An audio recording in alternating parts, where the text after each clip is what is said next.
Find yourself a doctor that is a good listener. Is your doctor providing alternatives and solutions? I've had quite a number of horror stories with doctors. Hey, I don't even know why.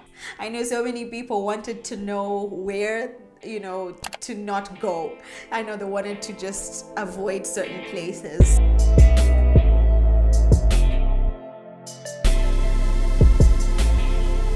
Hey sis, it's Chalwe. Welcome back to my channel. Thank you so much to everybody that has subscribed and liked and shared it. My heart is honestly so full. Thank you so much to everybody that has sent me a DM on Instagram and on Twitter, just trying to find out more on my journey, just trying to find out what they can do, their steps and everything. Thank you so much for the questions and for the encouragement, really. It has really just given me the boost that I needed to continue doing these videos, because honestly, guys, it's for us that I do it. I know not many people, feel like they can come out with the stories, but I definitely know deep down in my heart that this is purposeful, and it's definitely for someone out there to just feel like, they're not alone in this journey. So following my video on how I eventually found my doctor after those horror stories, I thought it'd be a good idea to just give people some tips on how to find a good doctor.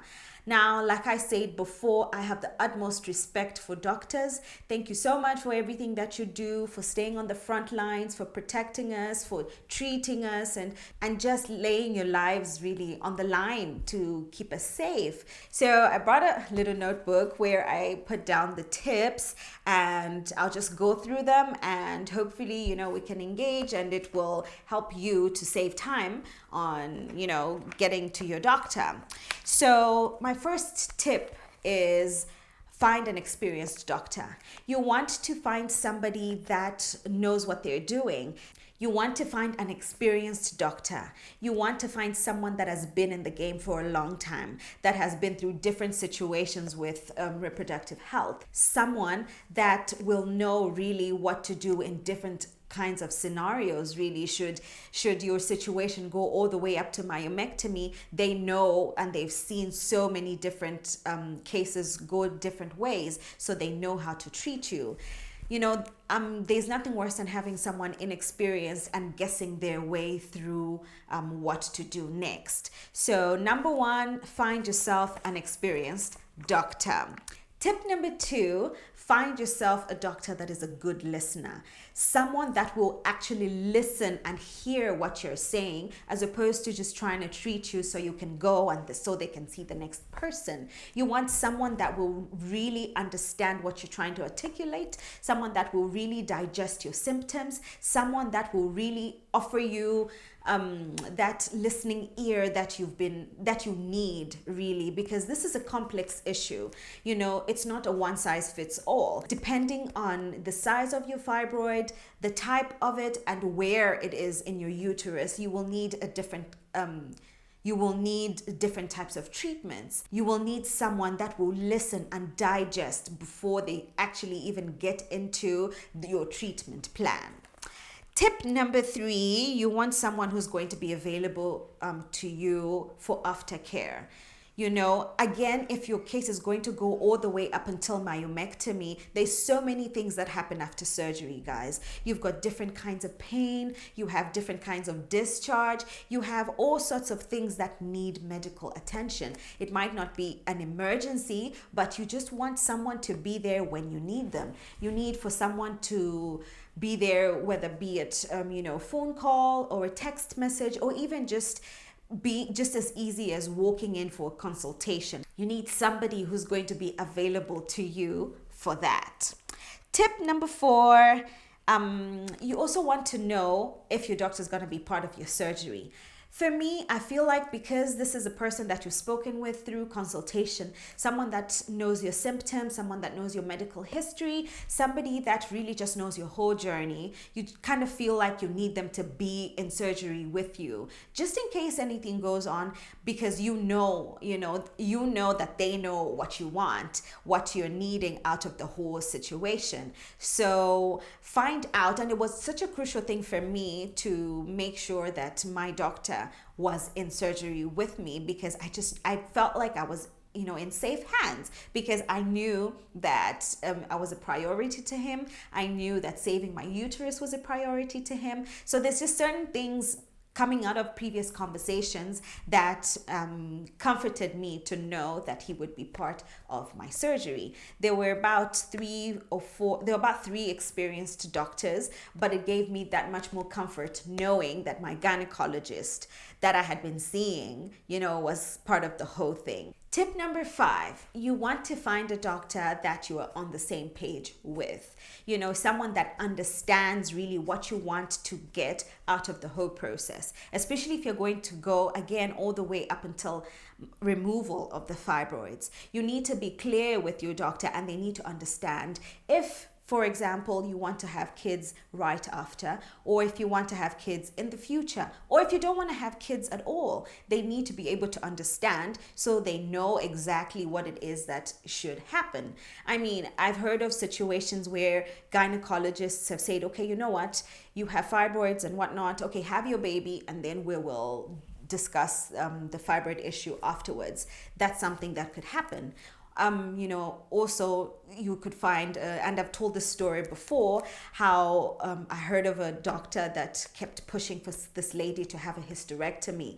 And a hysterectomy, for those that don't know, is the removal of the uterus. So whereas a myomectomy, you just go into the uterus to remove the fibroid, a hysterectomy is where they remove the whole uterus. Now, if they remove the whole uterus, it means you can't get pregnant. It means you can't have a baby. So you need to be clear with your doctor, and you need to be on the same page going into surgery, knowing what exactly you want.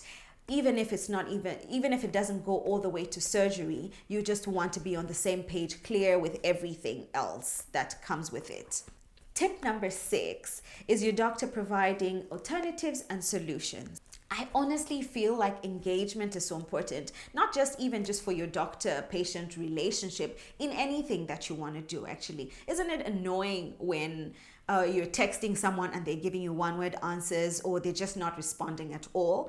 I mean, we've all been guilty of that, but you want to know that your doctor is understanding what you're saying by them, responding when you say something, or them giving you a solution, or them giving you reasons as to why certain things happen. I saw a doctor once and this is unrelated completely, but I've had quite a number of horror stories with doctors. Hey, I don't even know why. But anyway, I once saw this doctor who I gave my symptoms to, and he was dead silent the whole consultation. He just wrote something down afterwards and handed me the prescription. I had to ask him, what's happening with me? Why is this happening? And what medication is this for? And then he told me, which I honestly found a bit annoying, because I want to know what's going on. You can't just give this to me and then just be dead silent. We need to be able to engage, because this is my body. If I can prevent something, I want to know. If there's nothing I can do about it, I want to know. If it's going to be a tough road ahead, I still want to know. So find somebody that will give you solutions and alternatives, and that will just engage with you during consultation and after. This is perhaps even ties in with your aftercare as well. So tip number 7, I would say, with everything going on in the world right now, COVID and just other reproductive health issues, it's also important that you find somebody that is not completely overwhelmed. So don't be afraid to ask questions. How many people do you see in a day? How many surgeries do you do in a day? In a week, even how much traffic do you have in the hospital, so that you know that at whatever point you can see the doctor, they'll provide you with the aftercare, they will engage. And this point about your doctor not being completely overwhelmed, I feel ties in with every other tip that I've given. I mean, doctors are humans too. Anybody is prone to a mistake, and you don't want that to be you simply because the doctor's tired, because they've been seeing so many people. So it's just really important to make sure that they're busy, but not way too busy, if you get my drift. I just thought we should go through that quickly, especially with all the feedback that I got from the video on my Dr. Horror Stories. I know so many people wanted to know where, to not go. I know they wanted to just avoid certain places. So I just thought it would be prudent to just go through that really quickly. So thank you so much, guys. Please don't forget to subscribe, to like, to share. Thank you so much for all your questions. Please keep them coming, be it right here on YouTube, on Instagram, or even on Twitter, Facebook, whatever it may be. I'm glad to help. See you next time.